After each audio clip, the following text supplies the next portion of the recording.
మీరందరూ చూస్తూ ఉన్నారు. రాష్ట్రంలో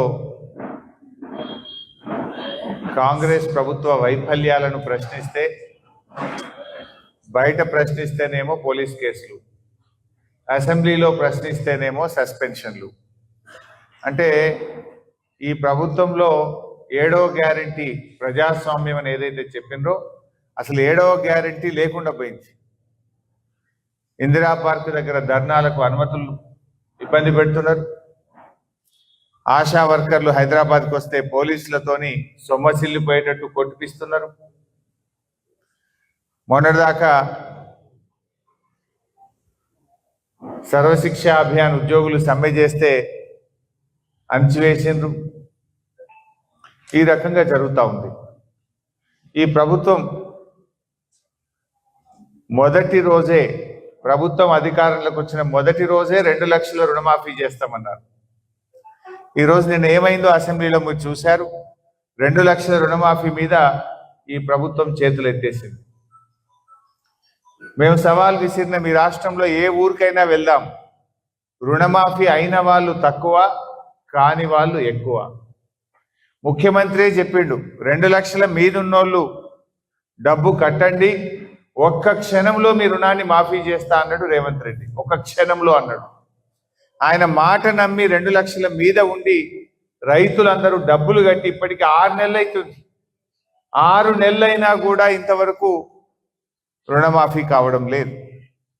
ఇవాళ అనేక మంది 2 లక్షల లోపున్నోళ్లకు రుణం మాఫీ కాలేదు, 1 లక్ష లోపున్నోళ్లకు రుణం మాఫీ కాలేదు, 2 లక్షల పైన ఉన్న వాళ్ళకు కూడా రుణమాఫీ కాలేదు. రేవంత్ రెడ్డి గారు దేవుళ్ళ మీద ఒట్టు పెట్టి రాష్ట్ర రైతుల్ని మోసం చేసిండు. ఇక దేవుళ్ళనే మోసం చేసిన రేవంత్ రెడ్డికి రైతులను మోసం చేయడం ఓ లెక్కనా అని నేను అంటా ఉన్నా. రేవంత్ రెడ్డి గారు ఎన్నికల ముందు మొదటి సంతకం రుణమాఫీ అన్నాడు, ఒక్కటేసారి చేస్తా అన్నాడు. ఒకసారి చేసింది లేదు, విడతలు వేసిండ్రు. ఆ చేసిన కొద్ది మందికి కూడా మిత్తిల మీద పడ్డాయి. రైతుల చేత మిత్తిలు కట్టించారు. మీరు రైతులే మిత్తిలు కట్టారు. అంటే మీరు పూర్తి స్థాయిలో రుణమాఫీ చేయలేదు. సగం మందికి కూడా రుణమాఫీ చేయలేదు. ఆ అయిన సగం మందికి కూడా ఇవాళ మిత్తిలు వడ్డీలు రైతులే కట్టుకోవాల్సి వచ్చింది. అంటే మొదటి రోజే మాఫీ చేస్తామన్నటువంటి రుణమాఫీ కాలేదు. మొదటి సంవత్సరంలోనే 2 లక్షల ఉద్యోగాలు ఇస్తామన్నారు. ఆ 2 లక్షల ఉద్యోగాలు రాలేదు. మొదటి రోజు మాఫీ చేస్తామన్న 2 లక్షల రుణమాఫీ కాలేదు. మొదటి సంవత్సరంలోనే 2 లక్షల ప్రభుత్వ ఉద్యోగాలని, నిరుద్యోగ యువతను కూడా ఈ కాంగ్రెస్ ప్రభుత్వం మోసం చేసింది. అడుగడుగున దగ, అక్కా చెల్లెళ్లకు దగ, నిరుద్యోగులకు దగ, రైతులకు దగ, మహిళలకు దగ, ఆసరా పెన్షన్దారులకు దగ. ఇలా అన్ని వర్గాలను కూడా కాంగ్రెస్ పార్టీ దారుణంగా మోసం చేసింది. ఇలా అసెంబ్లీలో మేము అడుగుతుంటే ప్రతిదాడులు చేస్తున్నారు తప్ప ఒక్క ప్రశ్నకు కూడా సమాధానం చేస్తలేరు. లాస్ట్కి ఏమైపోయిందంటే ప్రశ్నోత్తరాల సమయాన్ని ఎత్తేసింది. అసెంబ్లీలో క్వశ్చన్ అవర్ లేదు. ఇప్పుడు ఒకటే రోజు క్వశ్చన్ అవర్ పెట్టిండ్రు. మేము అడిగే ప్రశ్నలకు సమాధానాలు లేక, సమాధానాలు చెప్పడానికి ముఖం చెల్లక ప్రశ్నోత్తరాల సమయాన్నే రద్దు చేసి పడేసిండ్రు. అసెంబ్లీలో క్వశ్చన్ అవర్ లేకుండా చేసిండ్రు. Question hour is a mandatory. తప్పకుండా ప్రశ్నోత్తరాల సమయాన్ని ప్రతిరోజు పెట్టాలి. కానీ ఆ ప్రశ్నలు ఎట్లున్నాయంటే వాళ్ళకి సమాధానం చెప్పే పరిస్థితి లేదు. అందువల్ల ప్రశ్నోత్తరాల సమయాన్ని ఎత్తివేసినటువంటి పరిస్థితి ఈరోజు రాష్ట్ర శాసనసభలో చూస్తూ ఉన్నాం. అందుకే పిలుపునిస్తున్నాం, రైతాంగం ఎక్కడికక్కడ కాంగ్రెస్ నాయకులను నిలదీయండి, 2 లక్షల రుణమాఫీ మీద ప్రశ్నించండి. ఎందుకంటే రుణమాఫీ అయిపోయింది అంటున్నారు. మేము అడిగిన బట్టి విక్రమార్కని అడిగిన, పోదామా ఈ రాష్ట్రంలో ఏ ఊరికి పోదాం, రుణమాఫీ అయిందంటే నేను క్షమాపణ చెప్తా, మీరు సిద్ధమా అంటే నోరు మెదపడం లేదు తుమ్మల నాగేశ్వరరావు గారు. అంటే ఇలా వ్యవసాయ మంత్రి, ముఖ్యమంత్రి, ఉప ముఖ్యమంత్రి ఈ రాష్ట్రంలో రైతులు దగా చేసిండ్రు. అదేవిధంగా రైతు బంధు, వానకాలం రైతు బంధు ఎగ్గొట్టిండ్రు. మొన్న ఎందుకు వానకాలం రైతు భరోసా ఇవ్వలేదు?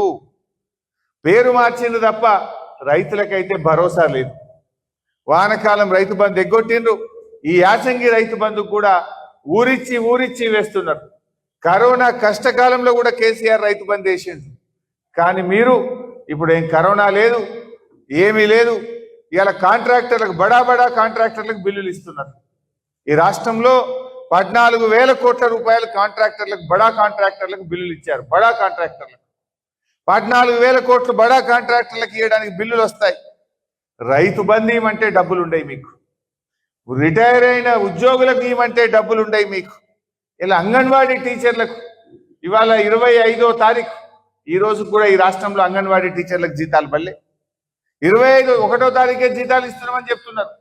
చిరు ఉద్యోగులు అంగన్వాడీ టీచర్లకు ఇవ్వాలని కూడా ఈ రాష్ట్రంలో జీతాలు పడని పరిస్థితి ఉన్నది. ఇది చాలా మోసపూరితమైన ప్రభుత్వం. కేవలం మాటలే తప్ప చేతలు లేవు. ఎక్కడ కూడా అభివృద్ధి జాడలేదు.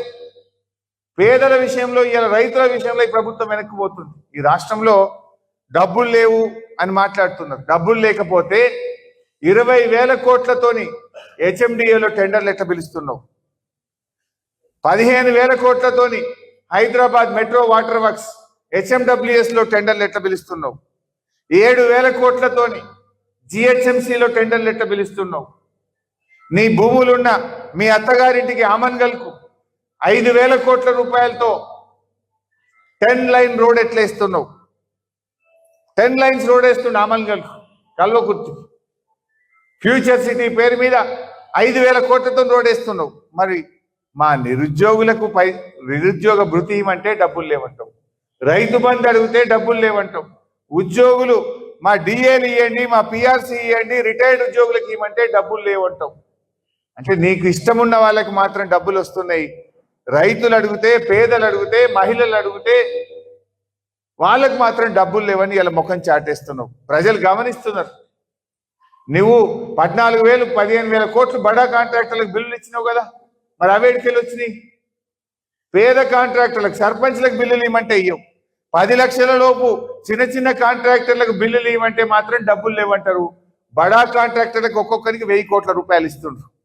కమిషన్ల కోసం, పర్సెంటేజ్ల కోసం ఇస్తున్నారు. పేదలకు ఇవ్వమంటే మాత్రం ముఖం చాటేస్తున్నారు. సో రైతాంగం ఎక్కడికక్కడ వానకాలం రైతు బంధు డబ్బులు ఇవ్వాలని, యాసంగి రైతు బంధు అందరికీ ఇవ్వాలని, రుణమాఫీ ప్రతి రైతుకు 2 లక్షల మీద ఉన్న వాళ్ళకు కూడా 2 లక్షల రుణమాఫీ చేయాలని మీరు ఎక్కడికక్కడ నిలదీయండి. ఈ ప్రభుత్వాన్ని బీఆర్ఎస్ ఇడిచిపెట్టదు. సంపూర్ణ రుణమాఫీ అయ్యేదాకా కాంగ్రెస్ పార్టీ వెంట పడుతూనే ఉంటాం, ప్రశ్నిస్తూనే ఉంటాం. రైతుల పక్షాన ఈ కాంగ్రెస్ ను నిలదీస్తూనే ఉంటాం.